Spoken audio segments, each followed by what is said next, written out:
సప్త గోపురాలు, అష్టభుజి ప్రకార మండపాలు, కాకతీయుల కళా వైభవాన్ని తలపించే రాతి స్తంభాలు, పాదం నుంచి శిఖరం వరకు అణువణువు అద్భుతమే. ప్రపంచంలో మరెక్కడా లేని కృష్ణశిలల ఆలయం యాదాద్రి దివ్యక్షేత్రం. తెలంగాణకే తలమానికంగా నిలిచిన యాదాద్రి క్షేత్రానికి భక్తుల తాకిడి అంతకంతకు పెరుగుతోంది. తద్వారా ఆలయ ఆదాయం కూడా గణనీయంగా పెరుగుతోంది.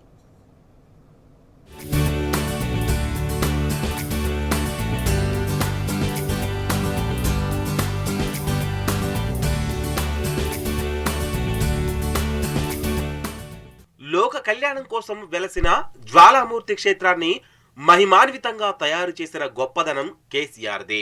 7 లోకాలను ఏలిన పావన నారసింహుడి పుణ్యక్షేత్ర నిర్మాణాన్ని 1000 ఏళ్లైనా చెక్కు చెదరకుండా నిర్మించారు కేసీఆర్.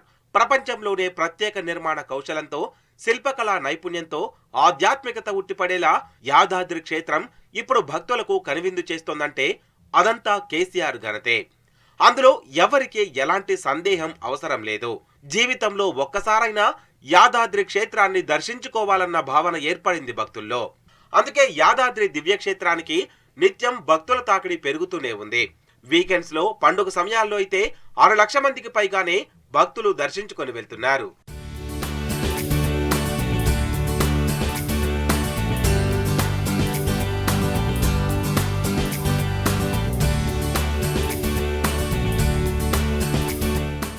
యాదాద్రికి భక్తుల తాకిడి పెరగడంతో ఆదాయం కూడా గణనీయంగా పెరిగింది. బ్రహ్మోత్సవాల సమయంలో అయితే ఒక్కరోజే ₹1 కోటి ఆదాయం వచ్చిన సందర్భాలున్నాయి. సాధారణ రోజుల్లో నెలకు 11 కోట్ల వరకు ఆదాయం ఆలయ ట్రస్టుకు సమకూరుతోంది. ఈ ఘనతంతా ముమ్మాటికి కేసీఆర్దే. ఆయన దార్శనికత, విజన్, అచంచలమైన భక్తిభావం వల్లే యాదాద్రి ఆలయం ఇంత గొప్పగా వెలిగిపోతోంది, భారీగా ఆదాయాన్ని సమకూర్చుకుంటోంది. యాదాద్రి లక్ష్మీనరసింహస్వామి వారి దివ్యమైనటువంటి సన్నిధానం. ఈ సన్నిధానంలో అనేకానేక మహా ఉత్సవాలు, మూలమంత్ర, మూర్తిమంత్ర జపాలు, వేద పురాణ ఇతిహాస పారాయణాలు ప్రతినిత్యము కూడా స్వామివారి దగ్గర పారాయణం చేయబడుతూ ఉంటాయి. ఈ శక్తి వలన రాష్ట్రాల నుండి, రాష్ట్రేతరాల నుండి అసంఖ్యంగా వచ్చే భక్తులకి ఈ మంత్రశక్తి స్వామివారి ఇచ్చేటువంటి అభయ వరప్రదానంగా భక్తులకు సిద్ధిస్తుంది. తద్వారా యాదాద్రికి అసంఖ్యేయంగా శుక్ర, శని, ఆదివారాలలోనూ, ప్రభుత్వ దినాలలోనూ, సెలవు దినాలలోనూ, మహాపర్వణి దివసాల్లోనూ సుమారుగా 1,00,000కు పైకి భక్తులు ఇచ్చేసి దర్శనం చేసుకుంటూ ఉంటారు. ఇదంతా కూడా స్వామివారి దగ్గర ఉండే మహాయంత్ర ప్రభావం. యాదాద్రి ఆలయం ఇలవైకుంఠంలా ప్రపంచ స్థాయి దివ్యక్షేత్రంగా వెలుగుతోంది. కాబట్టే భక్తుల రాక గణనీయంగా పెరుగుతోంది. పాదం నుంచి శిఖరం వరకు కృష్ణశిలతో నిర్మించిన యాదాద్రి వైభోగాన్ని చూసి భక్తజనం పులకించిపోతున్నారు. గతంలో ఎన్నడూ లేని విధంగా యాదాద్రికి భక్తులు పోటెత్తుతున్నారు. తండోపతండాలుగా తరలివచ్చి స్వామివారి సేవలో తరిస్తున్నారు. మామూలు రోజుల్లో 20,000 మంది భక్తులు వస్తుండగా, ఇక శని, ఆదివారాల్లో అయితే యాదాద్రి క్షేత్రం భక్తజన సంద్రంగా మారుతోంది.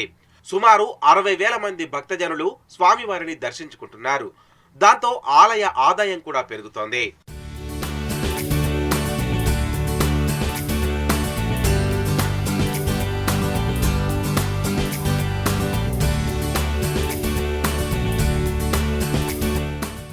లక్ష్మీ నారసింహుడి బ్రహ్మోత్సవాల సమయంలో రోజుకు ₹1 కోటి ఆదాయం లభించింది. శని, ఆదివారాల్లో రోజుకు 30 లక్షల నుంచి 40 లక్షల వరకు ఆదాయం వస్తోంది. సరాసరి నెలకు 11 కోట్ల వరకు ఆదాయం సమకూరుతోందని ట్రస్ట్ వారు చెప్తున్నారు. స్వామివారి వార్షిక బ్రహ్మోత్సవాలు, కార్తీక మాసం తదితర పండుగ సందర్భాల్లో నెలకు 20 కోట్ల ఆదాయం లభిస్తోంది. హుండీ ఆదాయం, సత్యనారాయణ స్వామి వ్రతాలు, పూజలు, కళ్యాణాలు, అర్జిత సేవలు, ఆశీర్వచనాలు, స్వామివారి లడ్డూ ప్రసాదాలు, కళ్యాణకట్ట, అన్నదాన విరాళాలు, కానుకలు, పార్కింగ్, దర్శన బుకింగ్, విఐపి దర్శనాలు, బ్రేక్ దర్శనాలు, ఇలా వివిధ విభాగాల ద్వారా ఆలయానికి భారీగానే ఆదాయం వస్తోంది.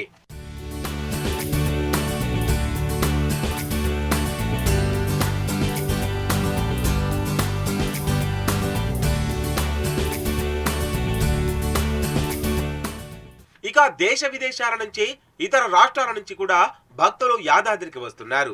గుట్ట చుట్టూ పచ్చిక బయళ్ళు, అంతటా పరుచుకున్న పచ్చదనం, పార్కులు, కృష్ణశిలల సోయగాలను చూసి మైమర్చిపోతున్నారు. యాదాద్రి వైభోగంలో ఓలలాడుతున్నారు. యాదగిరీశుడిని దర్శించుకొని అక్కడి ఆంబియన్స్ ను తనివితీరా ఆస్వాదిస్తున్నారు. యాదాద్రి సౌందర్యం మాటల్లో వర్ణించలేమంటున్నారు భక్తులు.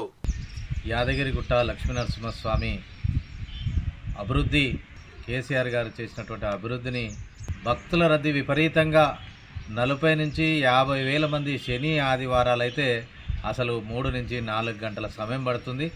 ఇప్పటికీ చాలా మార్పు వచ్చింది. ప్రజలు కూడా ఎక్కడెక్కడి విదేశీయులు కూడా యాదగిరిగుట్ట లక్ష్మీనరసింహస్వామిని దర్శనం చేసుకోవడం కోసం విపరీతంగా దర్శనానికి వస్తున్నారు. కేసీఆర్ గారిని గుర్తు చేస్తున్నటువంటి పరిస్థితిని చూస్తుంటే చాలా ఆనందదాయకం. ఎవరు కూడా ఈ యాదగిరిగుట్ట లక్ష్మీనరసింహస్వామి దేవస్థానం మీద దృష్టి పెట్టలేదు. గత ప్రభుత్వాలు ఉన్నాయి, ఇప్పుడున్న ప్రభుత్వాలు కూడా ఎవరు కూడా అనాపైస పెట్టలేదు. కేసీఆర్ గారే వారు యాదగిరిగుట్ట లక్ష్మీనరసింహస్వామి దేవాలయాన్ని డెవలప్ చేయాలనే కాన్సెప్ట్ పెట్టినందుకు వారికి ప్రత్యేక ధన్యవాదాలు. భవిష్యత్తులో ఇలాంటి తాకిడి ఉంటుందని ఊహించే కేసీఆర్ అందుకు తగ్గట్టు గుట్ట మీద వసతులు కల్పించారు. కాటేజీలు, విఐపి కాటేజీలు, రెస్టారెంట్లు, ఉద్యానవనాలు ఏర్పాటు చేయించారు. కాబట్టే ఒక్కసారైనా యాదాద్రిని దర్శించుకోవాలని భక్తులు ఉవ్విళ్లూరుతున్నారు.